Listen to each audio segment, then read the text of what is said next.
Hello everyone. Today I am here with you all to explain you class 7 NCERT Sanskrit Ditya Patha Durbuddhi Vinchyati. So let's start. I will explain you one by one. I will first speak the Sanskrit line and then I will explain it in Hindi.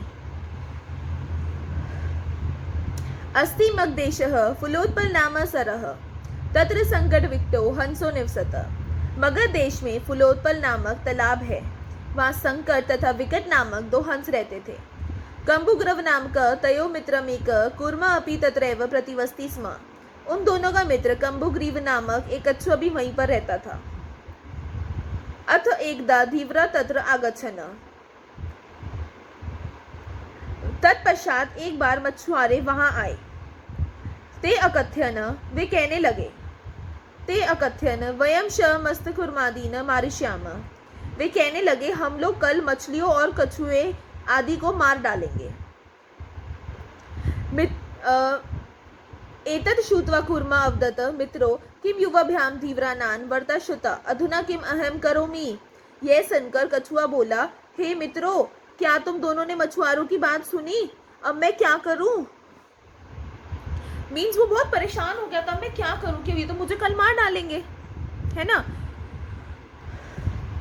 हंसो अवदताम प्रातः यद उचितम तत् कर्वयम कूर्मा अवदत अयामम किम करवाव कूर्मा अवदतम एवं। दोनों हंस कहे, सुबह जो उचित होगा वही करेंगे। कछुआ कहता है, ऐसा उचित नहीं है, वैसा उपाय करो जिस प्रकार मैं दूसरे तालाब में चला जाऊं। दोनों हंस बोले, हम दोनों क्या करें? तद यथा हम अन्यम हृदय गच्छामि तथा गुरुतम हंसो अवदताम अवम किम करवाव कूर्मा अवदत अहम युवाभ्याम सह अहशिखमार्गन अन्यत्र कुंतम अच्छामि। कछुआ बोला, मैं तुम दोनों के साथ आकाश मार्ग से दूसरे स्थान पर जाने की इच्छा करता हूँ।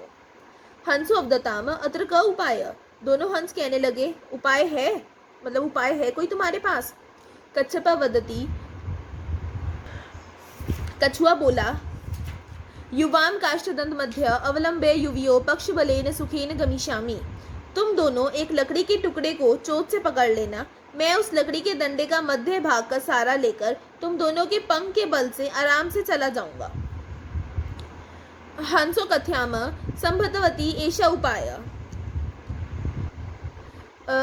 दोनों हंस कहने लगे, यह उपाय संभव है, किंतु अत्र एक उपाय अपि वर्तते, परंतु यहाँ एक खतरा भी है।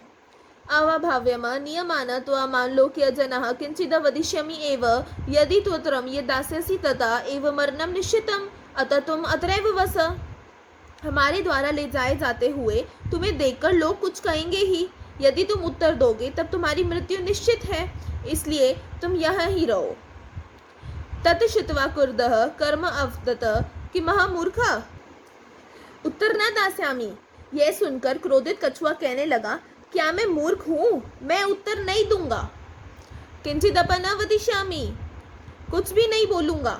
अतः यह यथा यदामि तथा युवाम कुरुतम, इसलिए जैसा मैं कहता हूँ वैसा तुम दोनों करो। एवं काष्ठदंडे लंबमानम कुर्मः गोपालकः अपश्यन्। इस प्रकार लकड़ी के डंडे पर लटकते हुए कछुए को देखकर ग्वाले पीछे दौड़े और बोले, अरे ये महान आश्चर्य है, अरे रे ये महान आश्चर्य है। हंसाभ्याम सह कूर्मोपि उड़ीत्यते। दो हंस के साथ कछुआ भी उड़ रहा है। कंचिद वदति यदम कूर्म कथमपि निपदति तदा अत्र पक्ता खादिष्यामि अन्य कथ्यत गृहम नीत्वा भक्षम्य इति। कोई कहने लगा, यदि ये कछुआ किसी प्रकार भी गिर जाता है तब यहाँ पर ही पकाकर खा लूंगा। दूसरा कहने लगा, तालाब के किनारे पकाकर खाऊंगा। अन्य ने कहा, घर ले जाकर खाऊंगा। तेषाम तद वचनम श्रुत्वा कूर्मा क्रोधित जात। उन ग्वालों के उस वचन को सुनकर कछुआ क्रोधित हो जाता है। मित्र भयम दतम वत्स्यम विस्मित्र स अवदत यूयम भस्म खादत।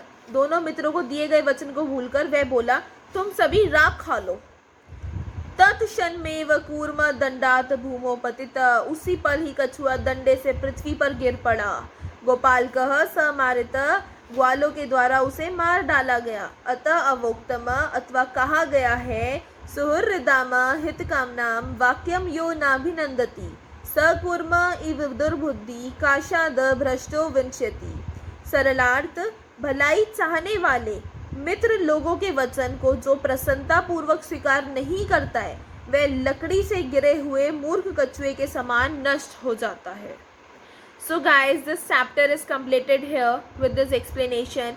If you have any confusion related to that, just comment me in the comment section. I will explain you. And if any meaning that is not clear to you, any line you want to ask again, just tell me. I will explain you again. Thank you.